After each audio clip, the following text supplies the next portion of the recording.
Salam! Bugün sizə məktəbimizdə başlayan çox maraqlı, yeni bir təşəbbüsdən danışmaq istəyirəm. Bu sadəcə şahmat öyrətmək deyil, əslində bütün məktəbi əhatə edən böyük bir hərəkətdir. Və hər şey bax bu güclü şüarla başlayır. Bu sadəcə bir arzu deyil. Bu bizim bütün hərəkatımızın əsas missiyasıdır. Yəni məqsədimiz odur ki, hər bir şagirdi bu prosesə cəlb edək. Yaxşı, gəlin biraz dərindən başlayaq. Bu işin təməlində nə dayanır? Deməli, bu təşəbbüs şagirdlərin və ümumiyyətlə bizim məktəb cəmiyyətinin inkişafı ilə bağlı çox dərin bir fikir üzərində qurulub. Yəni, söhbət təkcə fiqurları hərəkət etdirməkdən getmir. Yəqin ki, sizin də ağlınızda belə bir sual yaranır. Niyə məhz şahmat? Yəni bu qədər oyun varkən, bütün bu diqqət niyə məhz bu oyuna yönəlib? Gəlin baxaq, cavab düşündüyümüzdən daha dərindədir. Və əsas məsələ də elə budur. Bu, bir oyundan qat-qat artığıdır. Bu, məktəbin pozitiv enerji dövriyyəsini gücləndirən bir hərəkətdir. Təsəvvür edin ki, məqsədimiz bir növ sosial zəncirvari reaksiya yaratmaqdır. Gəlin bu anlayışı biraz açaq. Yəni, pozitiv enerji dövriyyəsi nə deməkdir? Bu o deməkdir ki, bir şagird inkişaf edəndə onun yaydığı o müsbət enerji bütün sinif yoldaşlarına, hətta müəllimlərinə belə təsir edir. Sanki bir nəfər yüksələndə hər kəsi özü ilə birlikdə yuxarı çəkir.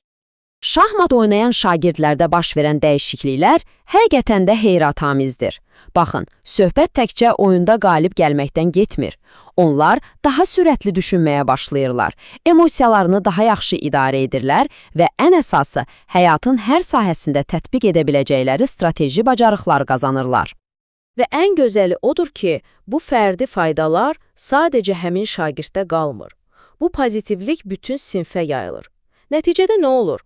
Daha sakit, daha çox diqqətini cəmləyə bilən bir sinif, daha müsbət ünsiyyət. Yəni bu, əslində bütün sinfin ümumi enerjisinə birbaşa verilən bir töhfədir. Yaxşı, fəlsəfəni anladıq. Bəs bu gözəl ideya reallığa necə çevriləcək? Gəlin görək hərəkatımız necə başlayır və hansı addımlar atılacaq. Başqa sözlər, indi fəlsəfədən fəaliyyətə keçirik. Deməli, bu təşəbbüs sadəcə bir turnir deyil. Bu, hər bir şagirddə xarakter formalaşdırmaq, qərar vermə bacarığını inkişaf etdirmək və özünə nəzarəti artırmaq üçün götürdüyümüz bir öhdəlikdir. Yəni, onların gələcəyinə qoyulan dəyərli bir investisiyadır.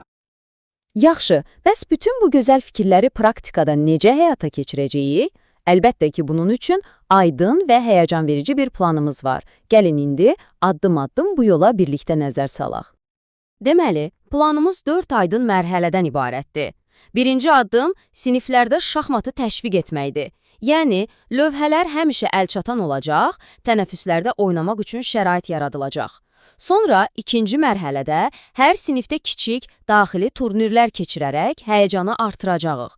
Üçüncü mərhələdə hər sinif özünün ən yaxşı 3 oyuncusunu seçəcək ki, sinfi təmsil etsin. Və nəhayət, dördüncü addım. Bütün məktəbin bir araya gəldiyi möhtəşəm məktəb çempionatı. Bu, həm bacarıqların, həm də məktəb ruhunun bayramı olacaq. Və onu da vurğulamaq lazımdır ki, bu çempionatın əsas məqsədi təkcə bir qalib tapmaq deyil, əsla. Əsas məqsəd bütün məktəbimizin kollektiv enerjisini və ruhunu yüksəltməkdir. Görürsünüz, yenə də o pozitiv enerji dövriyyəsi ideyasına qaydırıq. Beləliklə, gəlin yekunlaşdıraq. Bütün bu fəaliyyətlərin son nəticəsi nədir? Əsas hədəfimiz daha güclü bir məktəb qurmaqdır.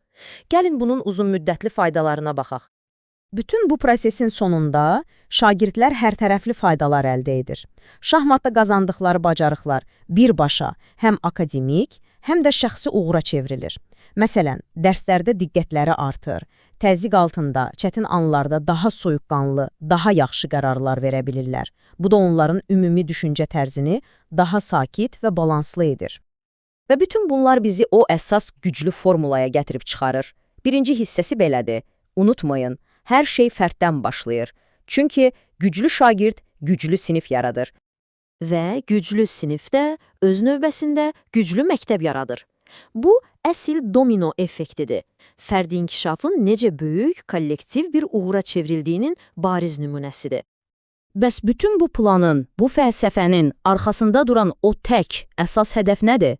Gəlin diqqətimizi tam bura cəmləyək.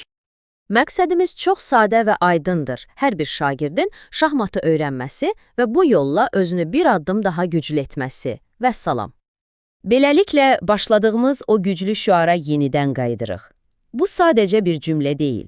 Bu bizim ortaq hədəfimiz, bizim yol xəritəmizdir. Gəlin bu hərəkatı birlikdə məktəbimizin daimi gözəl bir ənənəsinə çevirək.